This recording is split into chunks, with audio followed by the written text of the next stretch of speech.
नमस्कार दोस्तों, स्वागत है आपका फिर से वेदांत कंपटीशन क्लासेस में। और जैसा कि आप जानते हैं, ये कंप्यूटर की सीरीज चल रही है बड़े ही इत्मीनान से और बहुत ही जीरो स्तर से हम कंप्यूटर को सीखने का प्रयास कर रहे हैं। ये प्रयास है वेदांत संस्था के द्वारा वेदांत संस्था के द्वारा लगातार कोशिश की जा रही है कि आपको शिक्षा के क्षेत्र में लगभग लगभग हर एक चीज निःशुल्क उपलब्ध कराई जाए। और एक तरीके से एनजीओ के तरह यह संस्था काम करेगी आगे चल करके। हालांकि अभी इसकी शुरुआत हो चुकी है, इस टीम से बड़े बड़े लोग जुड़े हुए हैं। फिर भी एक छोटा सा मेरी तरफ से प्रयास है, मैं थोड़ा सा कोशिश करूंगा कि आप ज्यादा नहीं पर थोड़ी सी नॉलेज विकसित कर पाए कंप्यूटर के बारे में। देखिए, अगर आप कंप्यूटर की तैयारी कर रहे हैं, मतलब किसी एग्जाम में आना है, तो ठीक है, अच्छी बात है, पॉइंट्स यहाँ पे मैं बताऊंगा। लेकिन फिर भी मैं चाहता हूं कि अगर आप आज के इस आधुनिक युग में हैं तो आपको कंप्यूटर के बारे में पता होना चाहिए। जिस तरह से एआई हमारे जीवन में बहुत विशाल जड़ें जमा चुकी है, जिस तरह से आज हमारा एंड्रॉयड फोन हमारे जीवन का एक हिस्सा बन गया है। रिश्तेदार छूटता है छूट जाए, दोस्त छूटता है छूट जाए, परिस्थिति यह है कि मोबाइल न छूटने पाए। लोगों की हार्ट बीट कम हो जाती है अगर थोड़ी देर के लिए मोबाइल ना मिले या यूं लगे कि मोबाइल खो गया। तो इसलिए मैं चाहता हूं कि आप कंप्यूटर को बारीकी से समझें और ये प्रयास करें कि आप किस चीज से इतना इंटरेक्ट हो रहे हैं। जैसे कि आपने बहुत सारे वीडियो देखे होंगे यूट्यूब पर कि अगर कैंसर से लड़ना है तो पहले समझो कि कैंसर है क्या, बारीकी से समझो, तभी तो आप लड़ पाओगे। और इस तरीके से अगर आपको इस सोशल मीडिया से लड़ना है, जानना है कौन चीज कैसे काम करती है, तो खासकर कंप्यूटर का नॉलेज होना चाहिए। आज नहीं तो कल, लेकिन जीवन में कभी ना कभी इस नॉलेज को अपने माइंड लेवल में लेकर के जरूर आइएगा। तो आज की जो क्लास है वो है कंप्यूटर लैंग्वेज, परिभाषा और प्रकार, ये इसका टाइटल है। कहने का तात्पर्य कंप्यूटर कम्युनिकेट कैसे करता है। पिछली क्लास में मैंने आपको बताया कि कंप्यूटर कम्युनिकेट कैसे करेगा। हम उसको इनपुट देंगे, वो प्रोसेसिंग करेगा, मेमोरी से डेटा लेगा या मेमोरी को डेटा देगा, आपको आउटपुट देगा। सिंपल सी बात थी। लेकिन आज एक पहले पहलू पर बात करेंगे कि इनपुट और प्रोसेसिंग के बीच में क्या काम होता है। तो देखिए, आपके सामने है जैसे कि हमारा मस्तिष्क, आप देख सकते हैं। मानव क्या करता है, मानव भाषा कौन सी होती है? Human language. प्राकृतिक होती है, सहज होती है, व्याकरण होती है और एक संदर्भ निहित होता है उसमें। भावनात्मक होती है, जटिल होती है। जैसे हिंदी आप पढ़ते होंगे, इंग्लिश पढ़ते होंगे, जटिल चीजें हैं ये हमारी मानव की भाषा है। हमारे पास कई सारी भाषाएं हैं। सांकेतिक भाषा में भी आप समझते हैं, आप हिंदी समझते हैं, इंग्लिश समझते हैं, सब कुछ समझते हैं। लेकिन कंप्यूटर सिर्फ एक भाषा समझता है और उसका नाम है मशीन लैंग्वेज। और क्या है समझेंगे। अब प्रकार पढ़ते हैं, क्या है कंप्यूटर जो है, दो भाषाएं हैं। जैसे उच्च स्तरीय भाषा, उच्च स्तरीय का मतलब हाई लेवल, जिसको मनुष्य पढ़ सके समझ सके, उसको कहेंगे उच्च स्तरीय भाषा। जैसे पाइथन या जावा। असेंबली भाषा, ये थोड़ी मशीन के करीब होती है लेकिन पूरी पूरी मशीन की नहीं है। जैसे हमारी एक सांकेतिक भाषा होती है, वैसे आप इसको ले सकते हैं असेंबली लैंग्वेज को, मशीन के करीब होगी। इसमें थोड़ा सा निमोनिक्स कोड होते हैं जो कंप्यूटर जिनको आसानी से समझ पाए। बीच की लैंग्वेज कर सकते हैं इसको हम। हाई लेवल और लो लेवल लैंग्वेज के बीच में आती है आपकी असेंबली। अब मशीन लैंग्वेज की क्या समस्याएं हैं, क्या प्रकार हैं?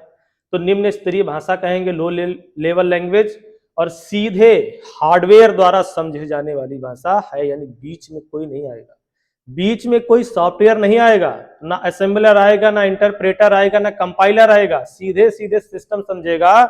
वो है आपकी निम्न स्तरीय भाषा। और ये भाषा सिर्फ दो चीजों को जानती है, 0 और 1 को। कौन कौन सी चीजें आएंगी इसमें? कंपाइलर और इंटरप्रेटर, इंटरप्रेट करेगा।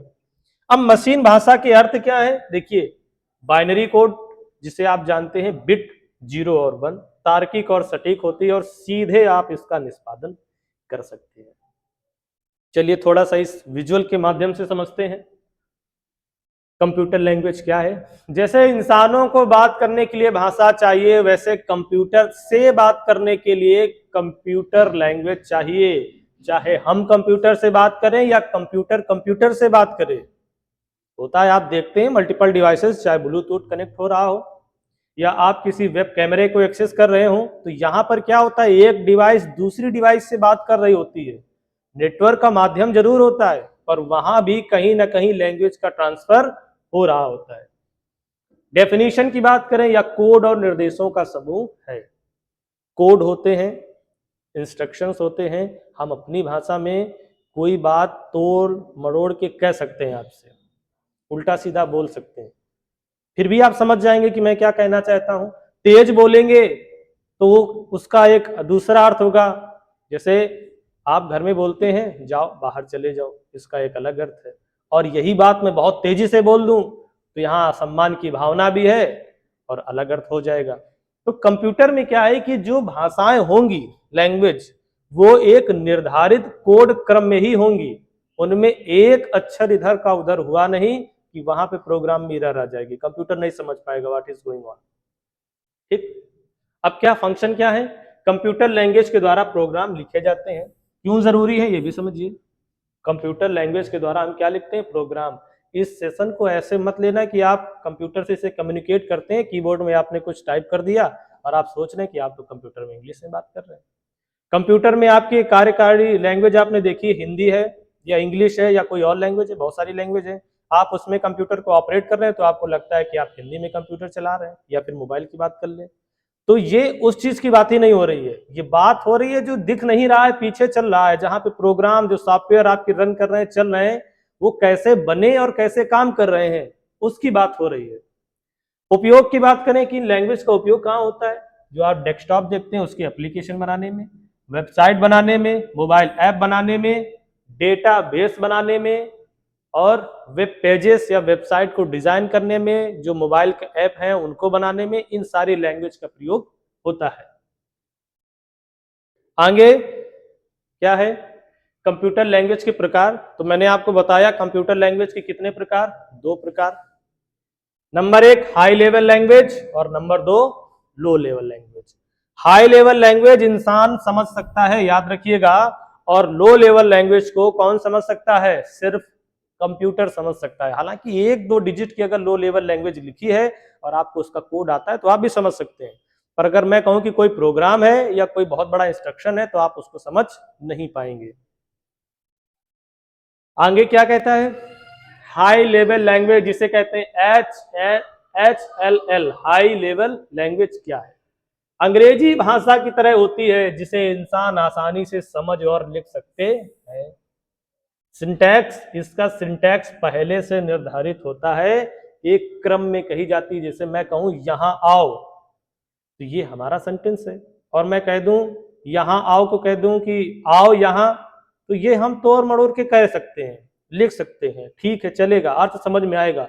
कंप्यूटर में ऐसा कुछ भी होने वाला नहीं है। एक निर्धारित सेंटेंस में आपको देना पड़ेगा, तभी कंप्यूटर समझ पाएगा कि आप क्या कह रहे हैं। मैं बताऊंगा भी आगे चल करके कि सेंटेंस कहाँ चेंज होगा तो गड़बड़ी आ जाएगी।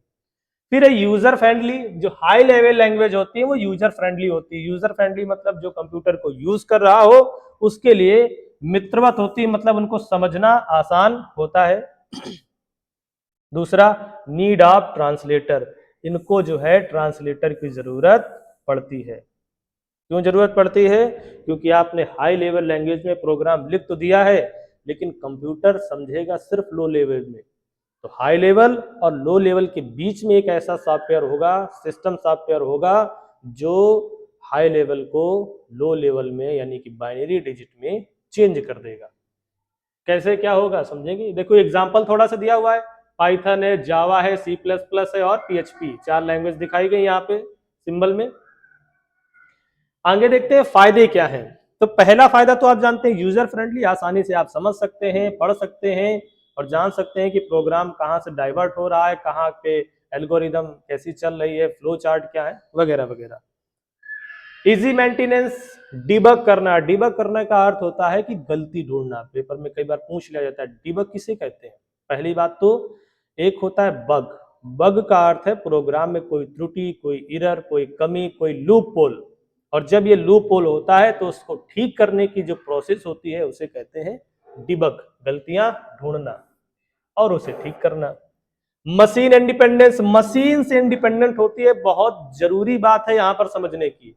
जो आपकी बाइनरी लैंग्वेज है और जो आपकी असेंबली लैंग्वेज है वो मशीन डिपेंडेंट है, यानी कि एक मशीन के लिए लिखा गया प्रोग्राम कोड दूसरे के लिए चल जाए ये बहुत हद तक संभव नहीं है। डिफिकल्टी जा सकती है, एरर आ सकती है, लेकिन हाई लेवल लैंग्वेज में क्या होता है कि आप किसी भी सिस्टम पे लिखें और कहीं भी रन कराएं उसको आसानी से चलेगा। तो ये चीज याद रखिएगा, मशीन इंडिपेंडेंस होती है कौन, high level language. Better GUI, GUI का फुल फॉर्म पूछ लेता है, ग्राफिकल यूजर इंटरफेस। इसका ग्राफिकल यूजर इंटरफेस बड़ा अच्छा होता है, अच्छी स्क्रीन होती है, बढ़िया लिखने के लिए नोटपैड जैसी व्यवस्थाएं होती हैं, ठीक है, वगैरह वगैरह। अब जैसे अगर आप मैं कहूं कि ग्राफिकल यूजर इंटरफेस कैसे, सी का प्रोग्राम लिखिए, सी प्लस प्लस का लिखिए, जावा का लिखिए, तो बहुत सारी चीजें आपको पहले से बनी बनाई मिल जाती हैं। लेकिन अगर आप जैसे उसमें काम करें मशीन लैंग्वेज में, तो कमांड प्रॉम्प्ट जैसा दिखेगा, बस 001 टाइप करते रहो, कोई मतलब नहीं उसका, ठीक। हाई लेवल लॉजिक, ये रियल टाइम वर्ल्ड प्रॉब्लम्स को सॉल्व करने पर फोकस करता है।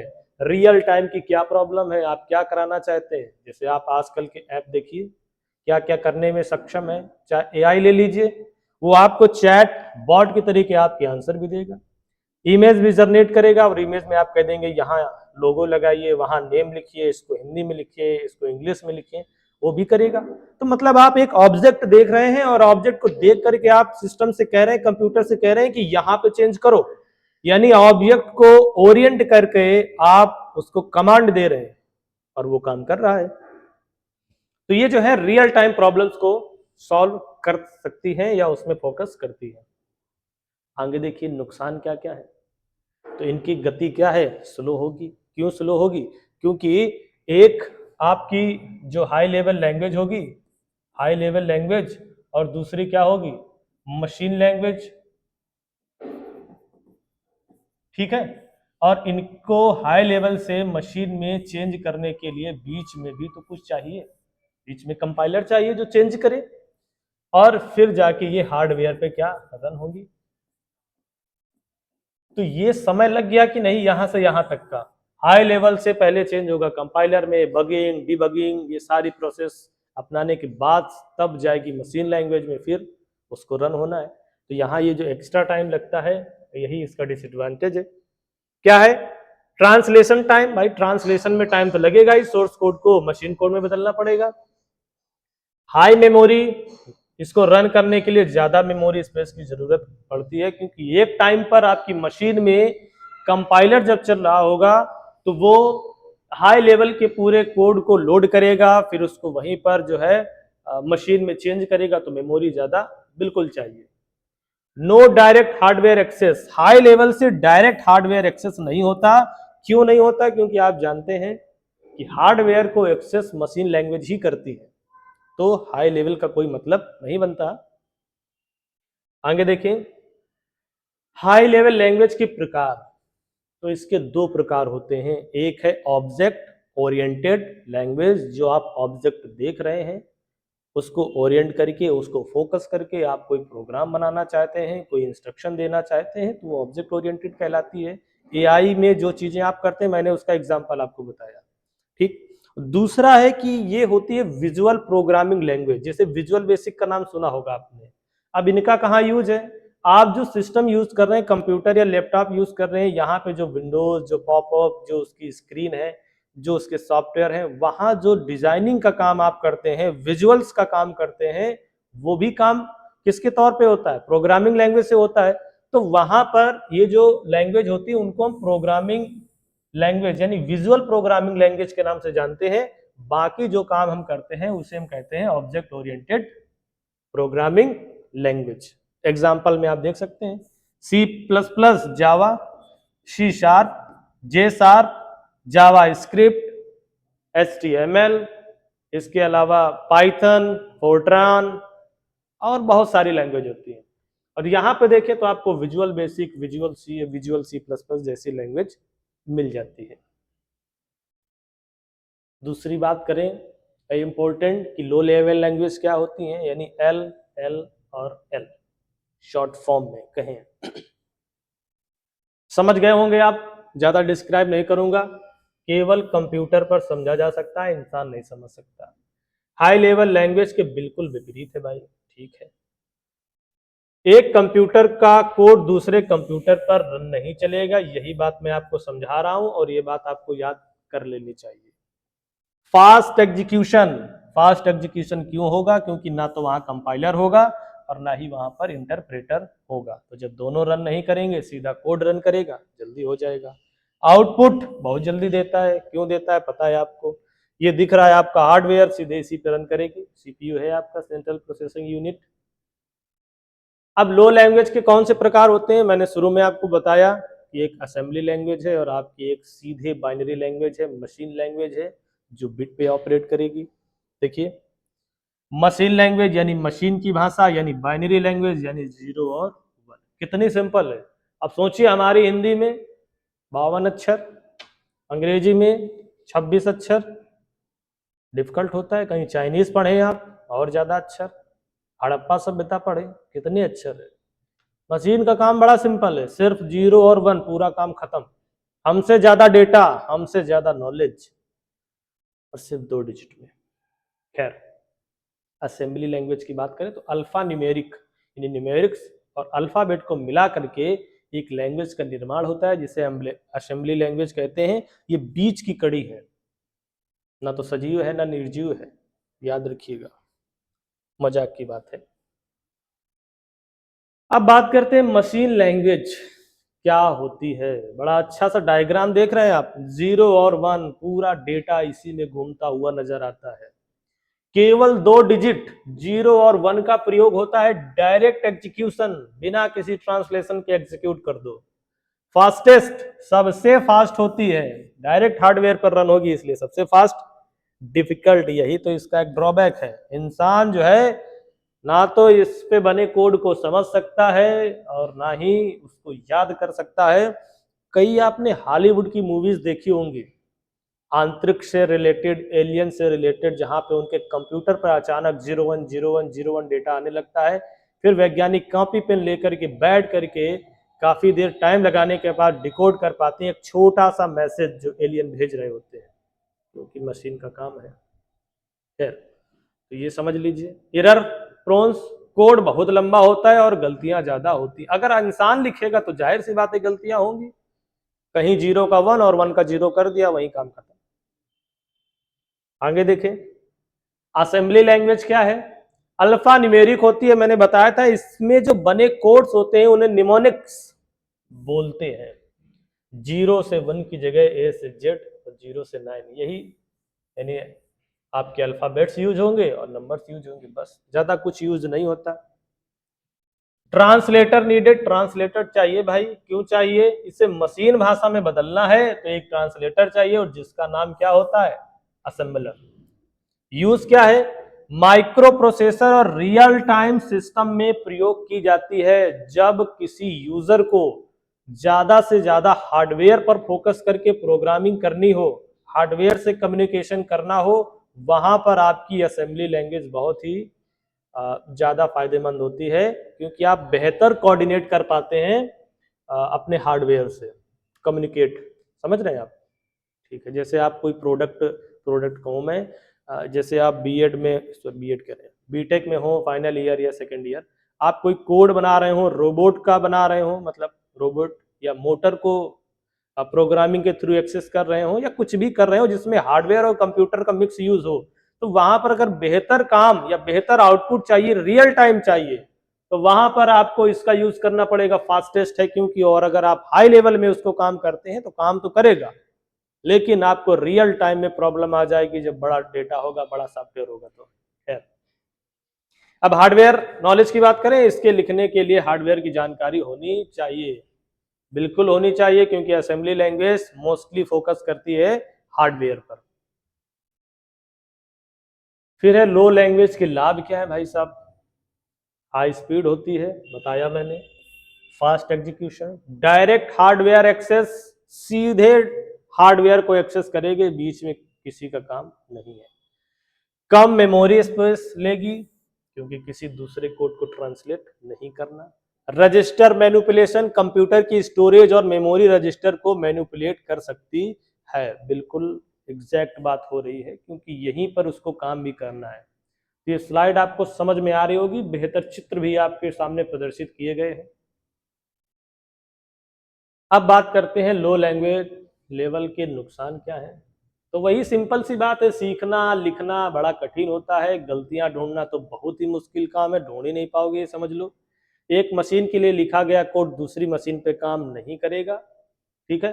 कंप्यूटर आर्किटेक्चर का गहरा ज्ञान होना बहुत जरूरी है, तभी आप लो लेवल लैंग्वेज पे कोई काम कर पाओगे।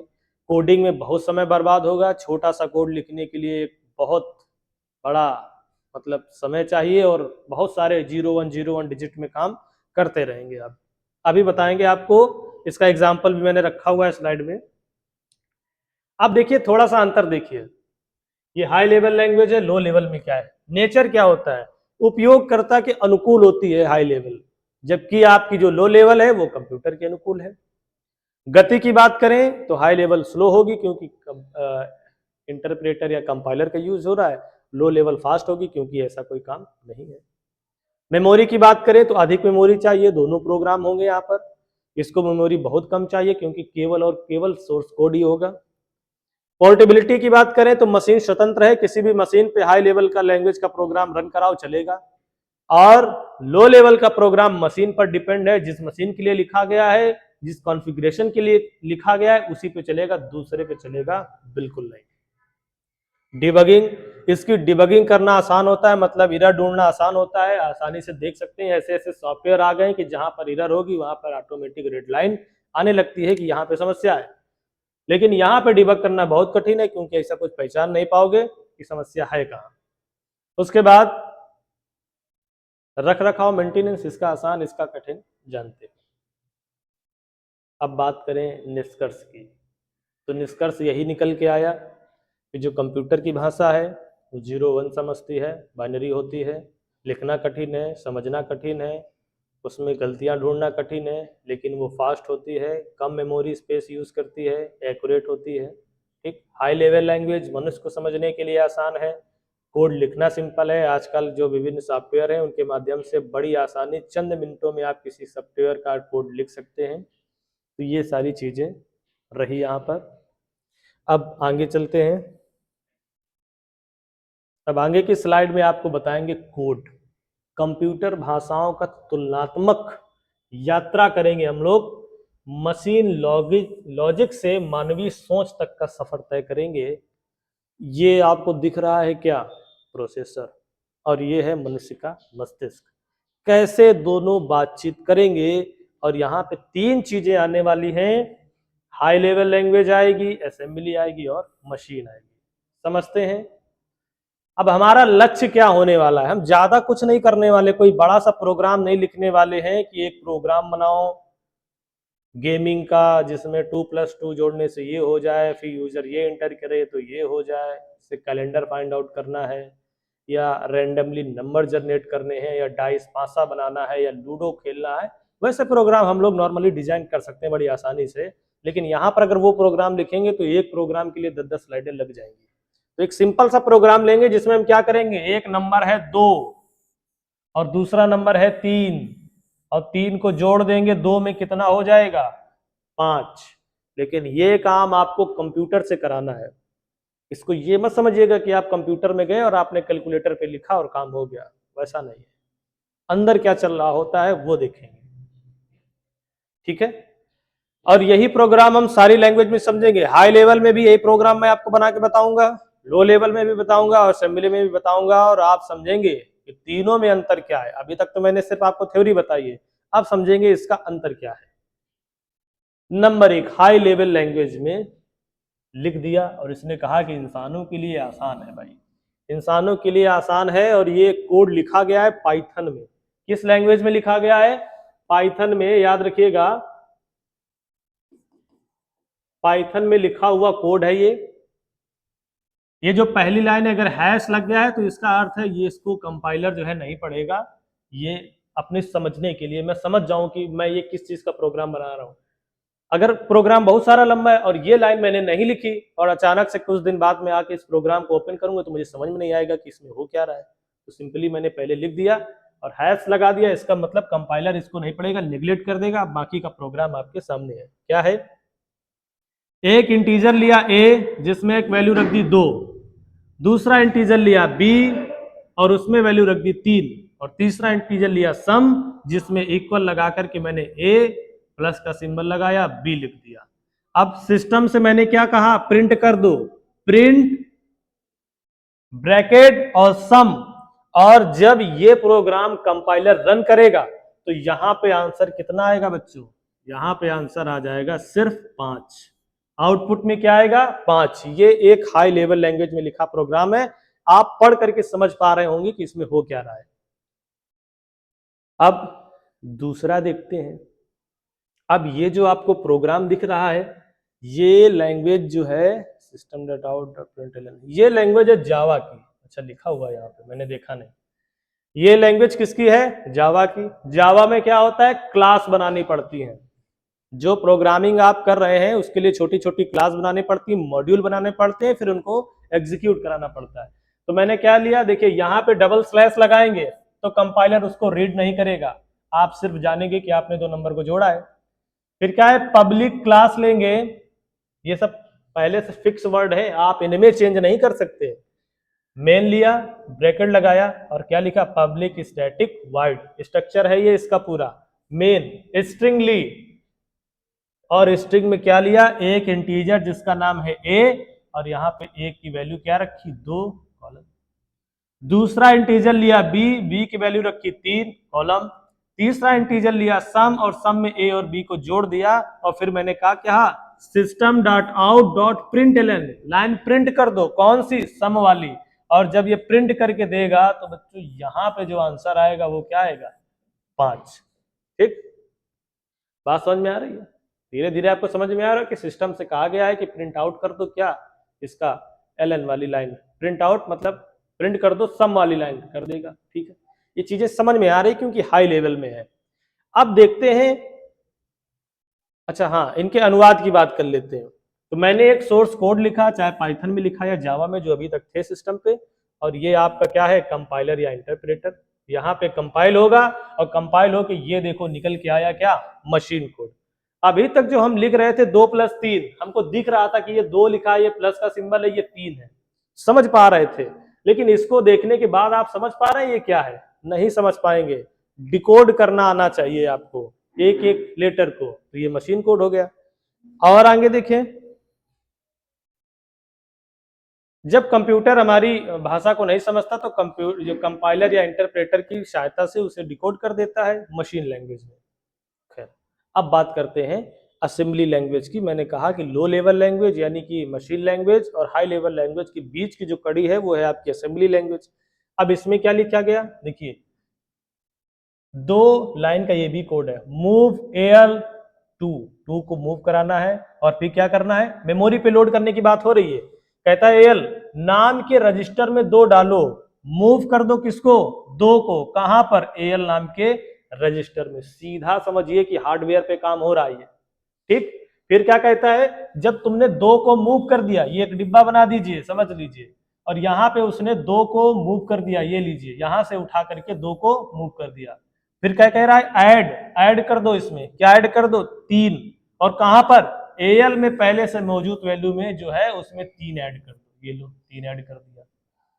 बात समझ में आ रही है? छोटे छोटे निमोनिक्स कोड होते हैं जो प्रयुक्त होते हैं। और जब ऐसा कर दिया तो यहां भी जो AL रजिस्टर का जो वैल्यू है, अब पहले क्या थी याद रखिए, पहले 0 थी, फिर आपने उस पर 2 डाला, फिर आपने उस पर 3 मूव कर दिया, और जब पूरा काम कर लिया तो यहाँ पे जो AL की वैल्यू अब हो जाएगी वो हो जाएगी 5।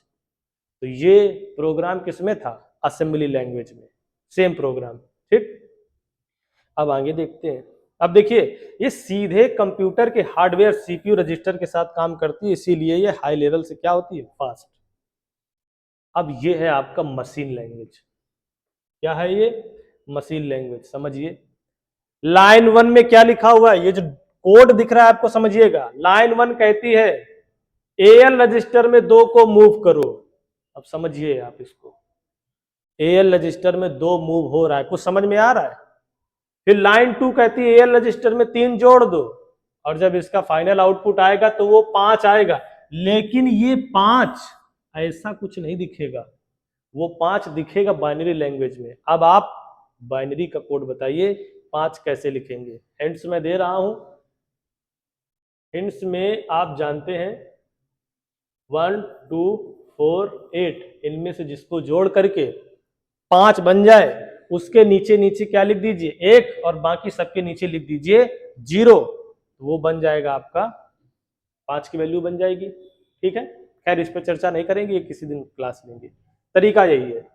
तो ये थी आपकी मशीन लैंग्वेज, और आप जानते हैं कि कंप्यूटर इसे बिना किसी अनुवादक के, ट्रांसलेटर के डायरेक्ट एग्जीक्यूट कर सकता है, इसीलिए फास्ट होती है। तो समझने में तो बड़ी टफ लग रही है। आगे देखें, एक थोड़ी सी तुलना, प्रारूप समझ लेते हैं। विशेषता, मशीन में 0 और 1 होते हैं, असेंबली में निमोनिक्स होते हैं, और हाई लेवल लैंग्वेज में अंग्रेजी शब्द होते हैं। समझने में बहुत कठिन होती है, थोड़ी कठिन होती है, बहुत आसान होती है। इसको अनुवादक, कोई ट्रांसलेटर नहीं चाहिए, डायरेक्ट काम करेगी। इसके लिए असेंबलर चाहिए, हाई लेवल के लिए कंपाइलर चाहिए। रफ्तार की बात करें तो मशीन लैंग्वेज सबसे तेज, उससे थोड़ा सा स्लो असेंबली, और उससे थोड़ा सा स्लो आपकी हाई लेवल लैंग्वेज हो जाएगी। तो ये था आज की क्लास का पूरा सारांश, जिसमें हमने समझा कि कंप्यूटर कैसे काम करता है, उसमें कैसे प्रोग्राम बनते हैं, एक यूजर कंप्यूटर से कैसे इंटरेक्ट करेगा, कैसे इंस्ट्रक्शन लिखेगा, और कंप्यूटर उनको कैसे समझता है। ये बहुत ही जीरो स्तर की क्लास रही है। हालांकि जिन बच्चों को नहीं पता था उन्हें पढ़ने में, समझने में आसानी होगी, और जिनको पता है तो धैर्य धारण करिए। जल्द ही यहाँ पर जो है वो प्रैक्टिस की क्लासेस भी शुरू की जाएंगी। तो अगर आपको वीडियो अच्छा लगा हो तो क्लास को जो है लाइक जरूर करिएगा, चैनल को सब्सक्राइब कर सकते हैं आप, और वेदांत परिवार के साथ बने रहने के लिए बहुत बहुत धन्यवाद। नमस्कार।